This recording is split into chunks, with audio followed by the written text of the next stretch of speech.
Mister Sudheer sir, నమస్కారం. ఇవాల్టి రోజుల్లో గనక చూస్తే ప్రతి స్టూడెంట్‌కి పేషెన్సీ లెవెల్స్ చాలా తక్కువ అని చెప్పొచ్చు sir.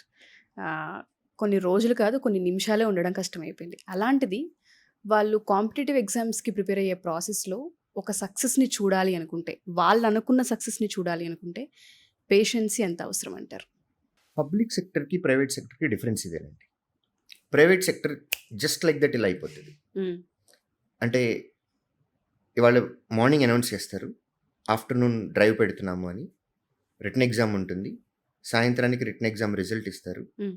Night over night interviews చేసేసి late mid night offer letter ఇచ్చి వెరీ నెక్స్ట్ డే వచ్చి జాయిన్ అవ్వండి ట్రూ. అని చెప్పేస్తారు. లేదంటే మండే జాయిన్ చాలా అవ్వండి. టెంప్టింగ్‌గా ఉంటాయి అవి. Yes.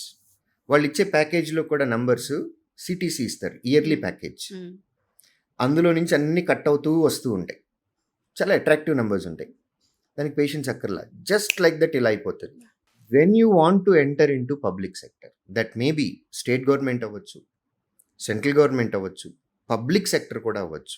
ఏదైనా సరే 2 క్వాలిటీస్ కావాలండి. Hmm. Number 1 patience, number 2 consistency. ఈ జనరేషన్ అనే కాదు, ఏ జనరేషన్లో అయినా సరే దెర్ ఆర్ 2 ఎగ్జామ్స్. హ్మ్.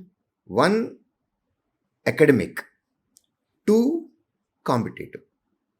అకాడమిక్లో నుంచి మీకు సర్టిఫికేట్ వస్తుంది. హ్మ్. కాంపిటేటివ్లో నుంచి మీకు ప్రతి నెల జీతం జీతం. రావడానికి సంబంధించిన ఒక ఆఫర్ లెటర్ వస్తుంది. ఇక్కడ నుంచి వచ్చేటటువంటి ఆఫర్ లెటరు వారు రిటైర్మెంట్ అయ్యేంత వరకు హ్మ్. ప్రతి నెల వారి కుటుంబానికి కావాల్సినటువంటి జీతం ఇచ్చే లెటర్ ఇది. అకాడమిక్స్లో 100 అవుట్ ఆఫ్ 100 మార్క్స్ అనేవి ఎంతమంది రాస్తే అంతమందికి వస్తాయి. హ్మ్. బట్ కాంపిటేటివ్లో ఒక ఉద్యోగం అనేది ఒక మనిషికే వస్తుంది. ఎంతమంది రాసినా. ఎంతమంది రాసిన నోటిఫికేషన్ వచ్చినప్పుడు ఎన్ని వేకెన్సీస్ ఉన్నాయో అంతమందికి మాత్రమే ఉద్యోగాలు వస్తాయి. అవును. ఈ ఎగ్జాంపుల్ ఎందుకు చెప్పాను అని అంటే, ఇప్పటి వరకు సక్సెస్ అనేది చూస్తూ వచ్చారు. హ్మ్. Right from 10th class, intermediate, graduation, yes. ప్రతి ఎగ్జామ్, ప్రతి సెమిస్టర్ అన్ని సక్సెస్లు చూస్తూ వచ్చారు. ఫెయిల్యూర్స్ చూసిన వాళ్ళు చాలా తక్కువ తక్కువ మంది మంది. ఉంటారు. Maybe 2 to 3%. అది 10th అవ్వచ్చు, 10th నుంచి గ్రాడ్యుయేషన్ వరకు. But when it comes to competitive exam, out of 100% exam రాసే వాళ్ళల్లో 98% ఫెయిల్యూర్స్ ఉంటారు. వా! 1 to 2%కి మాత్రమే ఉద్యోగాలు యెస్. వస్తాయి. సో ఎగ్జాక్ట్ రివర్స్ కేసు ఇది కాంపిటేటివ్ అనేది, ఉద్యోగం తెచ్చుకోవటం అనేది. సో 98%లో ఉండటానికే స్కోప్ ఎక్కువ ఆస్పిరెంట్కి. 100 మందిలో ఇద్దరికి మాత్రమే ఉద్యోగాలు వస్తున్నాయి. మిగతా 98 మందికి ఉద్యోగాలు రావు. యెస్. సో పర్సంటేజ్ 98 ఎక్కువ ఉంది. ఫెయిల్యూర్కి పర్సంటేజే ఎక్కువ ఉంటుంది ఇక్కడ కాంపిటేటివ్ కాంపిటేటివ్ ఎగ్జామ్. ఎగ్జామ్స్‌లో. కాబట్టి ఫస్ట్ టైం ఫెయిల్యూర్ చూసినప్పుడు దట్ టు కాంపిటేటివ్ ఎగ్జామ్స్, ఈ పబ్లిక్ సెక్టర్ ఎగ్జామ్స్కి ఫేజెస్ వైజ్గా ఉంటాయి. టైర్ 1, టైర్ 2 ఇంటర్వ్యూ, లేదా prelims, mains interview, CBT 1, CBT 2, CBT 3, ఇట్లా రకరకాల స్టేజ్లు ఉంటాయి. ఈ స్టేజ్లో ఎక్కడో ఒక చోట పోతుంది మనకి. దానికే ఛాన్సెస్ ఎక్కువ ఉన్నాయి. ఫస్ట్ టైం ఫెయిల్యూర్ చూసినప్పుడు డిమోటివేట్ అవ్వకూడదు. ఫెయిల్యూర్ రావటానికే ఎక్కువ పాసిబిలిటీ అనేది మైండ్లో పెట్టుకొని ప్రిపేర్ ఫర్ ద వరస్ట్. ఇది కాకపోతే నెక్స్ట్ ఇంకొక నోటిఫికేషన్కి అప్లై చేద్దాం. బట్ నెక్స్ట్ నోటిఫికేషన్కి వచ్చేలోపు మనము ఏం ఇంప్రూవ్ చేసుకోవాలి అనేది మనం మెంటల్గా ప్రిపేర్ అవ్వాలి. కాబట్టి పేషెన్స్ అనేది అట్మోస్ట్ ఇంపార్టెంట్. రెండోది, పబ్లిక్ సెక్టర్ నోటిఫికేషన్ ఏదైనా సరేనండి, ప్రాసెస్ మినిమం 8 months నుంచి 1 year వరకు పడుతుంది. ఇది కాన్స్టిట్యూషనల్ రూల్ అండి. మనకి నోటిఫికేషన్ ఇప్పుడు ఇచ్చేసేసి రేపు పొద్దున్న ఎగ్జామ్ పెడతాము అని అంటే ఒప్పుకోదు. కాదది. యెస్. మన రాజ్యాంగం ఒప్పుకోదు. దానికి మినిమం టైం పీరియడ్ ఉంది. ఆ నోటీస్ పీరియడ్ ఇవ్వాలి, అప్లై చేసుకోవడానికి టైం ఇవ్వాలి, ఆ తర్వాత ఫస్ట్ ఫేజ్ ఆఫ్ ఎగ్జామ్ పెట్టాలి, దాని రిజల్ట్ ఇచ్చిన తర్వాత మళ్ళీ కొన్ని రోజులు గ్యాప్ ఇవ్వాలి, తర్వాత మళ్ళీ నెక్స్ట్ స్టేజ్ ఆఫ్ ఎగ్జామ్ పెట్టాలి. సో ఇదంతా కాన్స్టిట్యూషనల్ రూల్ మనకి. ఇదంతా బెస్ట్ కేసు తొందరగా నోటిఫికేషన్ కంప్లీట్ అయిపోయింది అని అంటే 8 months లేదా 12 months వరకు పడుతుంది. అంటే మన గ్రాడ్యుయేషన్ ఎంత సీరియస్నెస్గా చదివామో ఇది కూడా అంతే సీరియస్నెస్గా చదవాలి. ఆ పేషెన్స్ అనేది ఉండాలి. ఎట్లాంటి పేషెన్స్ ఉండాలి, ఎలాంటి కన్సిస్టెన్సీ ఉండాలి అని అంటే, ఈ నోటిఫికేషన్ మనం ఫెయిల్ అయ్యాము అని అంటే నెక్స్ట్ నోటిఫికేషన్కి అప్లై చేయాలి మనము అనే స్ట్రాంగ్ మైండ్ సెట్ ఉండాలి. అంత టైము మనం నిలబడటానికి, ప్రిపేర్ అవ్వటానికి ఓపిక మనకు ఉండాలి. ఓపిక, పేషెన్స్ అనేది ఉండాలి. కన్సిస్టెన్సీ. డే 1 ప్రిపరేషన్ అప్పుడు మనకి ఒక చాలా స్ట్రాంగ్ జీల్ తోటొస్తాం. హ్మ్. ఇవాళ నేను 12 గంటలు చదివేయాలి అని. అది కన్సిస్టెంట్‌గా మెయింటైన్ చేయాలి.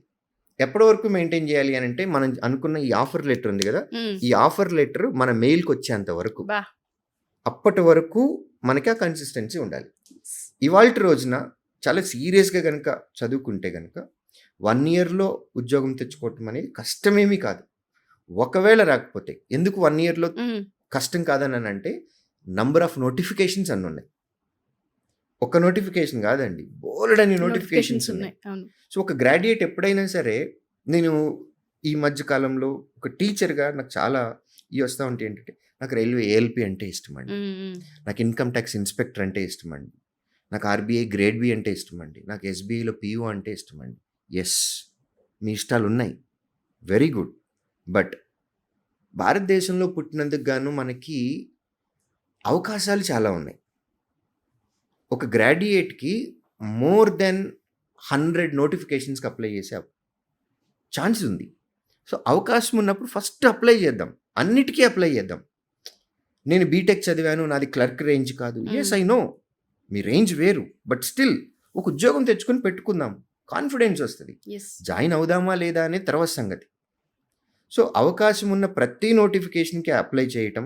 రైల్వే అవ్వచ్చు, స్టాఫ్ సెలక్షన్ కమిషన్ అవ్వచ్చు, ఇన్స్యూరెన్స్ అవ్వచ్చు, బ్యాంకింగ్ ఇండస్ట్రీ అవ్వచ్చు, స్టేట్ గవర్నమెంట్ జాబ్స్ అవ్వచ్చు, ఏదైనా సరే ఒక గ్రాడ్యుయేట్‌కి అవకాశం ఉన్నటువంటి అన్నిటికీ అప్లై చేస్తే 1 ఇయర్‌లో ఉద్యోగం తెచ్చుకోవటం కష్టమేమీ కాదు. ఒక ఉద్యోగం తెచ్చుకున్న తర్వాత నీ మనసుకు అనుకున్నటువంటి, హ్మ్. నీకు ఇష్టమైనటువంటి పోస్ట్ ఏదైతే మీకుందో దానికి రెండోసారి ప్రిపేర్ అవ్వండి. ఇట్ గివ్స్ యూ కాన్ఫిడెన్స్ అండి. మేము చూస్తూ ఉంటాం మా దగ్గర ఉండే పిల్లల్ని. అవును. అవును సార్. ఉద్యోగం లేకుండా ఎగ్జామ్ రాయటం వేరు. ఒక ఒక ఉద్యోగం ఉద్యోగం ఉంది చేతిలో అవును. పెట్టుకొని ఎగ్జామ్ రాయడం రాయటం వేరు. వేరు. సో, మేము సజెస్ట్ చేసేది అది. అవకాశం ఉన్న అన్ని నోటిఫికేషన్స్‌కి గనక అప్లై చేస్తే 1 ఇయర్‌లో ఉద్యోగం తెచ్చుకోవటం కష్టమేమీ కాదు. But what matters is consistency. Yes. And patience. ఈ ఫస్ట్ ఇయర్‌లో ఉద్యోగం తెచ్చుకునే ప్రాసెస్‌లో ఫస్ట్ నోటిఫికేషన్‌లో ఫెయిల్ అయినా, హ్మ్. సెకండ్ నోటిఫికేషన్‌లో ఫెయిల్ అయినా, నెక్స్ట్ దానికి అప్లై చేసేటటువంటి పేషెన్స్ కావాలి. సో, ఈ 2 ఫ్యాక్టర్స్ ఉంటే గనక కన్సిస్టెన్సీ అండ్ పేషెన్స్. ఈ 2 క్వాలిటీస్ ఉంటే పబ్లిక్ సెక్టర్‌లోకి ఎలిజిబిలిటీ ఉంటుంది. డెఫినెట్‌గా సార్. ఎవరైతే ఈ వీడియో చూస్తూ ఉంటుంటారో, కాంపిటీటివ్ ఎగ్జామ్స్‌కి ప్రిపేర్ అవుతూ ఉంటుంటారు. గవర్నమెంట్ సెక్టార్స్‌లో మేము జాబ్ చేయాలనుకుంటూ ఉంటారు. ఫస్ట్ మీ ప్రిపరేషన్ కన్నా ముందు ఈ ఎపిసోడ్ డైలీ ఒకసారి చూసే అలవాటుగా మార్చుకోండి. చాలా విషయాలు మీకు అర్థమవుతాయి. Thank you sir. Thank you so much. Thank you అండి.